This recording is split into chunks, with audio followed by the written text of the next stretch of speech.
दोस्तों इस वीडियो को देखिए। ये मैग्नेट बिना नीचे वाले कंडक्टर को टच किए ऐसे हवे में टंगा हुआ है। बिना अपना रास्ता बदले ढकेलने पर गोल गोल इतनी तेजी से इतनी मजबूती से अपने रास्ते पर चल रहा है। ये देखने में एक मिरेकल लगता है, एक जादू लगता है। लेकिन इसकी खोज आज से 100 साल पहले 1911 में एक डच फिजिसिस्ट हाइकी ऑन्स ने कर दी थी। अब आप नॉर्मली सोच रहे होंगे कि ये क्या है और कैसे उड़ रहा है। ये मैग्नेट एक मैग्नेटिक लेविटेशन कर रहा है, यानी मैग्नेटिक फील्ड की वजह से हवे में टंगा हुआ है। आपने क्या कभी जापान की मैग्नेटिक लेविटेशन हवे में टंगकर चलने वाली ट्रेन के बारे में सुना है? यह है जापान की SC मैगलेव, जो हवे में टंगकर चलती है मैग्नेटिक इफेक्ट की वजह से, बिना सरफेस में किसी फ्रिक्शन की चलती है। इससे इस ट्रेन की मेंटेनेंस कॉस्ट बच जाती है, क्योंकि फ्रिक्शन हमारी स्पीड को कम करने वाला सबसे बड़ा ब्रेक है। तो फ्रिक्शन को ही हटा देने के बाद ट्रेन की मेंटेनेंस कॉस्ट से लेकर इसकी स्पीड बिना फ्रिक्शन के दुनिया की सबसे फास्टेस्ट ट्रेन की लिस्ट में यानी 600 किलोमीटर पर आवर की स्पीड से अभी तक रिकॉर्ड की गई है। जैसा कि मैंने बताया कि अब ये मैगलेव ट्रेन इसी हवे में टंगने वाली मैग्नेट से ही बनी है और ये कोई नई टेक्नोलॉजी नहीं बल्कि 1980 से ही कार्यरत है। और ये भी इसी उड़ते हुए मैग्नेट का कमाल है। दूसरा, क्या आपने कभी MRI मशीन का नाम सुना है? MRI मशीन एक मेडिकल इमेजिंग टेक्नोलॉजी में इन लोगों के अंदर झांकने में इस मशीन के बराबर अभी तक कोई भी टेक्नोलॉजी इस इमेजिंग टेक्नोलॉजी के लेवल तक नहीं पहुंची है। एक्सरे, CT स्कैन, अल्ट्रासाउंड तो बाहर से ही बॉडी को देख पाते हैं, जबकि MRI मशीन एटॉमिक लेवल पर आपके बॉडी से इंटरेक्ट करती है। कारण यही उड़ता हुआ मैग्नेट दुनिया की सारी फैसिनेटिंग टेक्नोलॉजी में सुपर कंडक्टिव मैग्नेट का बहुत बड़ा हाथ है। इस मैग्नेट की वजह से सर्न यानी जहां की दुनिया के सारे साइंटिस्ट भरे हुए हैं, LHC लार्ज हैड्रॉन कोलाइडर, इस मशीन में भी यही टेक्नोलॉजी भरी हुई है, तभी ये काम कर पाता है। इतना ही नहीं, क्वांटम कंप्यूटर, आर्टिफिशियल सन यानी न्यूक्लियर फ्यूजन, दुनिया की हजारों ऐसी टेक्नोलॉजीज इसी मैग्नेट सुपर कंडक्टिव मैग्नेट पर बनने वाली है। और ये सुपर कंडक्टिव मैग्नेट उन सबका कोर है जो कि 100 साल पुरानी टेक्नोलॉजी है। तो आपका सवाल होगा कि जब इतनी सारी टेक्नोलॉजीज बन चुकी हैं और दुनिया बदलने में इसका बहुत बड़ा रोल है और ये 100 साल पहले ही खोजी जा चुकी है, तो अभी तक यूज में क्यों नहीं आई? इसका सबसे बड़ा कारण है कि अभी बहुत ही ज्यादा महंगी है और साइंटिस्ट इस पर रिसर्च कर करके इसे सस्ता बनाने में, इसे कन्वेंशनल यूज में लाने के लिए लगातार प्रयास कर रहे हैं। इसलिए ऐसे देश जो इतनी महंगी टेक्नोलॉजी अफोर्ड कर सकती हैं, वही इन टेक्नोलॉजीज पर काम करती हैं। जैसे Japan, China, America, etcetera etcetera. Bye the वे, ये प्रूफ होता है कि ये कोई छोटा मोटा मैग्नेट नहीं है, ये एक सुपर कंडक्टर है। देखिए, सबसे पहले समझते हैं कि कंडक्टर क्या होता है। तो कंडक्टर का हिंदी मतलब है संचालक, ऐसा यंत्र, ऐसा टूल जो किसी काम को चलाए। जैसे बस में कंडक्टर होता है जो बस से जुड़ी हुई सारे काम करता है, जो लोगों से पैसे लेता है, झगड़े रोकता है, बेसिकली सबको संभालने का काम कंडक्टर करता है। उसी तरह से यहाँ हम जिस कंडक्टर के बारे में बात कर रहे हैं इलेक्ट्रिसिटी बेस्ड है। जैसे कि ये कॉपर फॉइल, आपने कई बार इसे देखा होगा। इलेक्ट्रिक ग्रिड, इसमें लंबी लंबी वायर्स लगी हुई हैं और इलेक्ट्रिसिटी को फ्लो होने देती हैं, संचालित करती हैं। जहां भी इलेक्ट्रिसिटी में वायर्स दिखाई दें आपको, वो सब एक कंडक्टर का ही काम कर रही हैं, यानी इलेक्ट्रिसिटी को फ्लो करवा रही हैं, उन्हें जाने दे रही हैं। और इसे ही नॉर्मली कन्वेंशनल कंडक्टर कहा जाता है, जो कि हमारे डेली यूज में यूज होता है। अब कॉपर से ज्यादा बढ़िया इलेक्ट्रिसिटी फ्लो सिल्वर में होता है, बट सिल्वर अर्थ में इतना ज्यादा अवेलेबल नहीं है, इसीलिए ये इतना महंगा है और इसीलिए कॉपर का यूज ज्यादा किया जाता है, जो कि सेकेंड बेस्ट कंडक्टर है। अब यहाँ पे दो टर्म्स आपको समझ में आ रहे होंगे। सबसे पहले पैसा, कोई भी चीज जितना ज्यादा सस्ती होगी उतना ज्यादा अच्छे से यूज हो पाएगी। दूसरा वर्ड था बढ़िया। तो क्या कॉपर बढ़िया कंडक्टर नहीं है? बढ़िया का क्या मतलब है? और यही है पूरा खेल। बढ़िया खराब डिपेंड करता है रेजिस्टेंस पर, यानी रुकावट पर। अब लकड़ी को लीजिए, वो ऊष्मा, ऊर्जा या फिर करंट को बिल्कुल ही फ्लो नहीं होने देती है दूसरी तरफ, यानी उसके अंदर रुकावट बहुत ही ज्यादा है किसी मेटल के कंपैरिजन में। लेकिन ये रुकावट, ये रेजिस्टेंस मेटल में भी जीरो नहीं होता है, उल्टा डिफरेंट रेट में अलग अलग मेटल में होता है। जैसे कि मैंने बताया, सबसे कम रुकावट सिल्वर में होता है, उसके बाद कॉपर में। इस रेजिस्टेंस यानी रुकावट से अगर इलेक्ट्रिसिटी रुक जाएगी, वो इलेक्ट्रिसिटी वहीं पे वेस्ट हो जाएगी और कंडक्टर में हीट पैदा करेगी, यानी ज्यादा करंट फ्लो करवाओगे तो तुम्हारा सिस्टम ही हीट हो जाएगा और इससे चीजें जल्दी खराब हो जाती हैं। ये रेजिस्टेंस हमारी दुनिया की सभी इलेक्ट्रॉनिक डिवाइसेस की एक लिमिटेशन बांध देता है। बेसिकली एक कॉपर फॉइल एक सेकंड में 360 एम्पियर पर सेकंड की फ्लो से इलेक्ट्रॉन्स यानी इलेक्ट्रिसिटी को फ्लो होने देता है। इसकी लिमिट है इससे ज़्यादा इलेक्ट्रिसिटी फ्लो हम नहीं कर सकते क्योंकि एक गंभीर समस्या है। इसका मतलब अगर बड़े बड़े सिस्टम्स को हमें संभालना है तो बहुत ही मोटे मोटे बड़े बड़े तारों की जरूरत पड़ेगी ताकि वो कम से कम रेजिस्टेंस में ज़्यादा इलेक्ट्रिसिटी फ्लो होने दें। अब इसी को देखते हुए हाइकी ऑन्स ने 1911 में एक एक्सपेरिमेंट किया। इससे पहले लोगों को लगता था अगर किसी कंडक्टर का टेम्परेचर हम कम करेंगे तो कंडक्टर का रेजिस्टेंस भी कम होता जाएगा और शायद हम ऐसे किसी कंडक्टर को ढूंढ लें जो बहुत ही लो रेजिस्टेंस पे इलेक्ट्रिसिटी को फ्लो होने देगा और ये महान खोज हो सकती है। तो हाइकी ऑन्स ने अपने एक्सपेरिमेंट में सोच लिया था कि टेम्परेचर को 0 डिग्री केल्विन तक लेके जाएंगे, यानी -273 डिग्री सेंटीग्रेड। और इस एक्सपेरिमेंट से पहले ऐसा किसी को कुछ भी नहीं पता था। अब हाइकी ऑन्स मर्क्यूरी पर लिक्विड हीलियम डालकर ये एक्सपेरिमेंट कंडक्ट कर रहे थे और लिक्विड हीलियम का टेम्परेचर -270 डिग्री सेंटीग्रेड होता है। तो क्या हुआ कि जैसे जैसे टेम्परेचर घट रहा था रेजिस्टेंस भी धीरे धीरे घटता जा रहा था, जैसा कि हमने पहले सोचा था। लेकिन अचानक से यहाँ पे कुछ अलग हुआ। ये ग्राफ देखिए, रेजिस्टेंस घटते घटते अचानक से रेजिस्टेंस 0 हो जाता है। ऐसा लोगों को कभी एक्सपेक्टेड ही नहीं था कि रेजिस्टेंस ही 0 हो जाएगा, वो भी बिना 0 डिग्री केल्विन तक पहुंचे।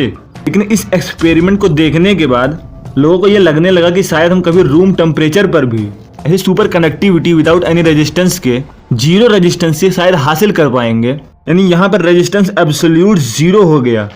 और ये नॉर्मल कन्वेंशनल कंडक्टर के मुकाबले पहले 360 एम्पियर पर सेकेंड की इलेक्ट्रिसिटी एक वायर में फ्लो होने देता था, लेकिन super conductor 760 kilo ampere per second की इलेक्ट्रिसिटी अब फ्लो होने देता है। यानी नॉर्मली ऑर्डिनरी कंडक्टर से 20,000 गुना ज्यादा इलेक्ट्रिसिटी फ्लो करवा रहा है। ये माइंड बॉगलिंग है। यहाँ पे अगर आपको केल्विन और सेल्सियस में थोड़ा कंफ्यूजन हो रहा होगा, पानी के हिसाब से सेंटीग्रेड को हमने समझा है कि 100 डिग्री पे पानी उबलने लगता है और 0 डिग्री पे पानी बर्फ बन जाता है। लेकिन साइंटिफिकली 0 डिग्री सेंटीग्रेड सबसे कम टेम्परेचर नहीं है। हमें एब्सोल्यूट 0 तक जाने के लिए केल्विन में जाना पड़ता है। यानी 0 डिग्री केल्विन एब्सोल्यूट 0 टेम्परेचर को समझाता है, क्योंकि सेल्सियस वाले मीटर में -273 डिग्री कम होता है। इसलिए साइंटिस्ट सेल्सियस की जगह पे केल्विन यूज करते हैं। बाय द वे, यह सुपर कंडक्टर हवा में टंगना कब से शुरू हो गया? तो इसके पीछे छुपा हुआ है सुपर कंडक्टर का मेजनर इफेक्ट। मेजनर ने बताया कि नॉर्मल कंडक्टर में जहां मैग्नेटिक फील्ड जहां कंडक्टर के अंदर से बहती है, सुपर कंडक्टर में ऊपर से बहती है। अब यहाँ पर रेजिस्टेंस भी 0 होता है तो इलेक्ट्रिसिटी खर्च ही नहीं होती है। अगर एक बार इलेक्ट्रिसिटी बना ली गई और सुपर कंडक्टर में दौड़ाई गई तो कोई भी रेजिस्टेंस ना होने की वजह से इलेक्ट्रिसिटी हमेशा बनी रहेगी। अब यहाँ पे मान लीजिए अगर इलेक्ट्रिसिटी खर्च हो जाती है तो मैग्नेटिक फील्ड ऊपर की ओर बनता और इलेक्ट्रिसिटी को खर्च हो जाने की वजह से जमीन पर गिर जाता मैग्नेट। बट अब 0 रेजिस्टेंस की वजह से इलेक्ट्रिसिटी कंटिन्यूली फ्लो हो रहा है और मेजनर इफेक्ट की वजह से मैग्नेटिक फील्ड कंडक्टर के अंदर से नहीं बाहर से बह रहा है। तो ये अब मैग्नेट को टांग के रखेगा। ये देखने में काफी औसम लगता है। By the way, time to time superconductor पे 100 साल से रिसर्च चल रही है और साइंटिस्ट रूम टेम्परेचर जिसे इतना ठंडा करने पर सुपर कंडक्टिव स्टेट मिलती है, क्या वो बहुत सारी चीजों की मिलावट करने पर हम कोई ऐसा कंडक्टर ढूंढ लें क्योंकि इलेक्ट्रिसिटी को भी फ्लो होने दे, क्योंकि रूम टेम्परेचर यानी 25 डिग्री 15 डिग्री 30 डिग्री सेंटीग्रेड पर इलेक्ट्रिसिटी को फ्लो भी होने दे और 0 रेजिस्टेंस दे। अगर बहुत सारे एलिमेंट्स में मिलावट कर करके हम कोई ऐसा रूम टेम्परेचर सुपर कंडक्टर बना लें जो कि बहुत ही ज्यादा सस्ता हो जाए, हमारी पूरी दुनिया इस इलेक्ट्रिसिटी से बदल सकती है। यानी अभी के मुकाबले काफी बेहतर हो सकती है, क्योंकि हीलियम अर्थ पर ना के बराबर पाया जाता है। इतना ठंडा करना -270 डिग्री सेंटीग्रेड पर ले जाना, जो कि हीलियम को लिक्विड में बदलने वाला टेम्परेचर है, तो ये दोनों कंडीशन हीलियम को बहुत ही ज्यादा महंगा करती हैं। इस टेम्परेचर पे तो लिक्विड हीलियम सुपर फ्लूइडिटी जैसी प्रॉपर्टी शो करने लगता है। मतलब फ्लूइड की एक ऐसी प्रॉपर्टी जो ग्लास के आर पार बहने लगती है। तो कभी कभी हीलियम का आइसोटोप हीलियम 4 एंटी ग्रेविटी यानी ऊपर की ओर उड़ने लगता है, क्योंकि हमारी असली दुनिया से काफी अलग प्रॉपर्टी शो कर रही है। और अगर सुपर कंडक्टर हाई टेम्परेचर पे बनने लगे तो सारे काम आसान हो जाएंगे और जो पहले कर पाएगा वो अरबों रुपए कमाएगा। और धीरे धीरे रिसर्चर्स ने high temperature super conductor material को ढूंढने की होड़ में कई तरह के मटेरियल के सुपर कंडक्टर को बना दिया, जो कि रूम टेम्परेचर पे तो नहीं थे बट लिक्विड हीलियम के कंपैरिजन में काफी सस्ते होते गए। एग्जांपल के लिए लिक्विड नाइट्रोजन, क्योंकि नाइट्रोजन हमारे एनवायरनमेंट में 72% है। अगर हम ऐसी कोई मशीन लगा दें जो कि एनवायरनमेंट से नाइट्रोजन निकालता रहे और उसे लिक्विड फॉर्म में बदलता रहे, तो लिक्विड नाइट्रोजन बहुत ही आसानी से अवेलेबल हो जाएगा और काफी सस्ता भी होगा। और ऐसी मशीन मार्केट में अब हैं भी। लिक्विड नाइट्रोजन हाई टेम्परेचर का मतलब ये नहीं है ये रूम टेम्परेचर पर होती हैं। हाँ, ये लिक्विड हीलियम से काफी ऊपर होती हैं। यहाँ पर लिक्विड हीलियम -270 डिग्री सेंटीग्रेड तक जाता है, वहीं पर लिक्विड नाइट्रोजन -196 डिग्री सेंटीग्रेड तक जाता है। और ये रेयर अर्थ एलिमेंट भी नहीं है, यानी कोई भी मशीन लगाकर नाइट्रोजन का डेंस करके लिक्विड नाइट्रोजन बनाकर सुपर कंडक्टर यूज कर सकता है। 1911 में इस तरह का सुपर कंडक्टर खोजा गया था, उसे टाइप 1 सुपर कंडक्टर की लिस्ट में डाला गया और 1935 में एक दूसरे टाइप का थोड़ा बेहतरीन सुपर कंडक्टर ढूंढा गया है। इसे टाइप 2 सुपर कंडक्टर या फिर हार्ड सुपर कंडक्टर कहा जाता है। यहाँ टाइप 1 में जहाँ टेम्परेचर घटाने पर सडनली रेजिस्टेंस 0 हो जाता है, टाइप 2 में बहुत आगे जाकर धीरे धीरे रेजिस्टेंस 0 होता है। इन्हें बीच में एक मिक्स्ड स्टेट बन जाता है, क्योंकि ना तो नॉर्मल कंडक्टर की तरह हाई रेजिस्टेंस देता है और ना ही सुपर कंडक्टर की तरह 0 रेजिस्टेंस देता है। यानी ये मिक्स्ड स्टेट है जो कि धीरे धीरे जाकर नॉर्मल कंडक्टर में बदलता है, जो कि काफी बढ़िया खोज है, काफी बढ़िया बात है। इस तरह के कंडक्टर की वजह से हम अपने जरूरत के हिसाब से, अपने बजट के हिसाब से ऐसे कंडक्टर्स ढूंढ सकते हैं जो कि ऑर्डिनरी मैटर की तरह इतना हाई रेजिस्टेंस ना दें और थोड़ा पैसा खर्च करने पर इफिशियंसी भी दें। लेकिन यहाँ पर बात आती है कि क्या हमें कभी भी रूम टेम्परेचर सुपर कंडक्टर मिला है कि नहीं मिला है? तो इसका आंसर है हाँ। अभी 2020 में साइंटिस्टों ने पहला room temperature super conductor 15 degree centigrade पर ढूंढ लिया है, जो कि कार्बोनेशियस सल्फर हाइड्राइड का बना है। यह 15 डिग्री सेंटीग्रेड पर सुपर कनेक्टिविटी देता है, बट इसमें भी एक बड़ी प्रॉब्लम है। इसे 270 डिग्री गीगा पास्कल तक दबाना पड़ता है, जो कि इतना प्रेशर है जो कि हमारे सरफेस पर हम महसूस करते हैं उससे 25 लाख गुना ज्यादा प्रेशर, कि एक बार फिर कन्वेंशनल यूज के लिए इम्प्रैक्टिकल साबित हो जाता है। यानी अभी कोई भी कन्वेंशनल यूज वाला सुपर कंडक्टर हमें नहीं मिला है। ऐसे ही सुपर कंडक्टर है दुनिया में जो कि शायद बड़े बड़े प्रोजेक्ट में ही काम आ सकते हैं और उन्हें वही अफोर्ड कर सकता है जिसकी जेब में ज्यादा पैसा है। By the way, super conductor में क्वांटम लेवल पर क्या होता है? देखिए, जब भी किसी मेटल में इलेक्ट्रिसिटी या फिर इलेक्ट्रॉन्स का झुंड जाता है, क्योंकि इलेक्ट्रॉन पर नेगेटिव चार्ज्ड आयन होता है, तो नॉर्मल टेम्परेचर पर सारे मेटल्स के एटॉम जो कि पॉजिटिव चार्ज में होते हैं वो इलेक्ट्रॉन के घुसने से वाइब्रेट करने लगते हैं, यानी नेगेटिव चार्ज इलेक्ट्रॉन पर अट्रैक्ट होने लगते हैं और इलेक्ट्रॉन से भिड़ जाते हैं। यानी सारे पॉजिटिव चार्ज एटम्स हमारे इलेक्ट्रिसिटी यानी इलेक्ट्रॉन की झुंड से लड़ लड़ कर रेजिस्टेंस पैदा करते हैं,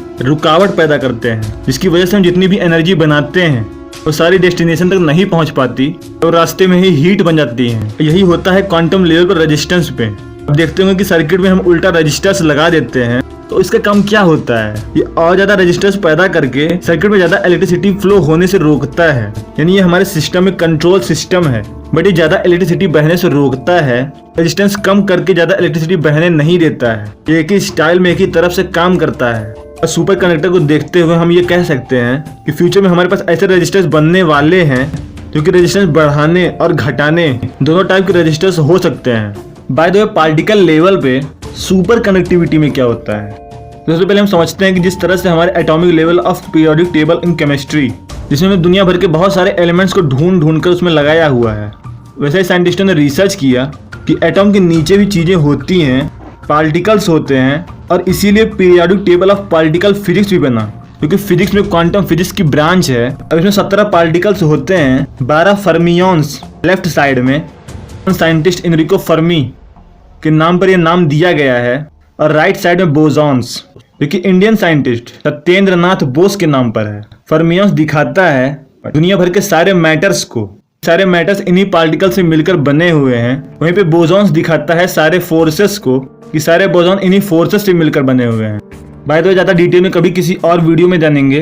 तो फर्मियॉन्स और बोसॉन्स दोनों का डिफरेंट स्पिन होता है। जैसा कि हम जानते हैं कि क्वांटम मैकेनिक्स में सब कुछ स्पिन की मैथमेटिक्स पर ही डिपेंड करता है, वैसे ही यहाँ पर फर्मियॉन्स पार्टिकल हाफ स्पिन करता है और बोसॉन पार्टिकल 1 स्पिन करता है।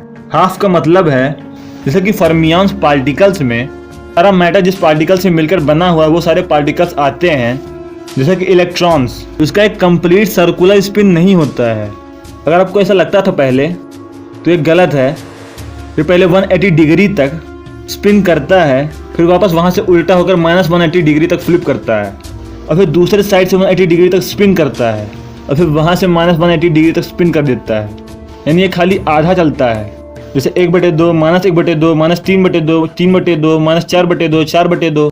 इलेक्ट्रॉन्स इस तरह से स्पिन करते हैं, जबकि बोसॉन्स एक कंप्लीट स्पिन लेते हैं। जब भी किसी मेटल पर लिक्विड हीलियम डालकर उसे ठंडा करते हैं, तो लैटिस में पॉजिटिव चार्ज एटॉम उतनी तेजी से वाइब्रेट नहीं कर पाते हैं जमाव की वजह से और नेगेटिव चार्ज इलेक्ट्रॉन को कैच करने के चक्कर में आगे तो बढ़ते हैं, जिससे लैटिस का स्ट्रक्चर ही डिस्टॉर्ट हो जाता है और यहाँ पे इस डिस्टॉर्शन को फिनॉन कहा जाता है। फिनॉन का मतलब है जब 4 पॉजिटिव चार्ज एटम एक नेगेटिव चार्ज इलेक्ट्रॉन के चक्कर में उसे टक्कर मारने के लिए उसके करीब आने की कोशिश करता है, लेकिन सुपर कंडक्टिव स्टेट की वजह से टक्कर नहीं मार पाता है, तो उससे बने लैटिस में इस स्ट्रक्चर को फिनॉन कहा जाता है। और क्योंकि ये रेजिस्टेंस हो ही नहीं पा रहा है, तो इलेक्ट्रॉन्स का फ्लो भी मैसिव अमाउंट में हो रहा है। और इन्हीं फिनॉन की वजह से जहाँ पे 4 पॉजिटिव चार्ज एटम एक जगह एक इलेक्ट्रॉन को घेर लेते हैं, तो पीछे के इलेक्ट्रॉन्स भी इन्हीं पॉजिटिव चार्ज एटम्स की वजह से उस फंसे इलेक्ट्रॉन से एक इनविजिबल फोर्स से जुड़ जाते हैं। आपको मालूम है जहाँ फोर्स का नाम आया तो वो फर्मियंस नहीं बोजॉन्स बन जाता है। आप कहोगे कि इसका क्या सबूत है, तो जैसा कि आपको मालूम है कि इन दोनों का स्पिन 1/2 है और जब दोनों जुड़ जाएंगे तो वो कंप्लीट तुरंत एक स्पिन करेंगे, जो कि बोजॉन्स का गुण है। यानी सुपर कंडक्टिव स्टेट में इलेक्ट्रॉन जो कि नॉर्मल कंडक्टर में मैटर का रूप शो करता है, वो सुपर कंडक्टिव स्टेट में फोर्स बन जाता है, बोजॉन्स पार्टिकल बन जाता है, क्योंकि अपने आप में अद्भुत बात है। बाय द वे इन दोनों पार्टिकल के जुड़ाव को कूपर पेयर कहते हैं, जो कि ये कूपर पेयर अब एक बोजॉनिक पार्टिकल है। बाय द वे यही सुपर कंडक्टर का साइंस है, बट जैसा कि आपको पता है कि ये रूम टेम्परेचर पर सुपर कंडक्टर का साइंस नहीं समझा पाता है। और सुपर कंडक्टर बनाने का कॉमन सेंस ये है कि हमें कोई ऐसा मटेरियल ही ढूंढना पड़ेगा जिसमें बहुत ही ज़्यादा कम एटम्स हमारे इलेक्ट्रॉन से टकराएं, या फिर प्रेशर से जो कि लो टेम्परेचर पे एटम पर पड़ता है, या फिर रूम टेम्परेचर में हाई प्रेशर डालने से पड़ता है। नॉर्मली ऐसा ही सुपर कंडक्टर बन सकता है। बाय द सुपर कंडक्टर से बनी टेक्नोलॉजी के बारे में और भी जानने के लिए इन 2 वीडियो को देखिए, जिसमें एक मैंने MRI मशीन के बारे में समझाया है तो दूसरे में SC मैगलेव ट्रेन के बारे में। और अगर आपको डीप अंडरस्टैंडिंग बनाने वाली किसी चैनल को सपोर्ट करना है तो आप मेरे चैनल को सुपर थैंक्स और ज्वाइन बटन दबाकर सपोर्ट कर सकते हैं। वीडियो पसंद आए तो वीडियो को लाइक करिए, चैनल को सब्सक्राइब करिए, नए नोटिफिकेशन के लिए बेल आइकन को जरूर दबा दीजिएगा। बाकी अभी के लिए इतना ही, बाय बाय।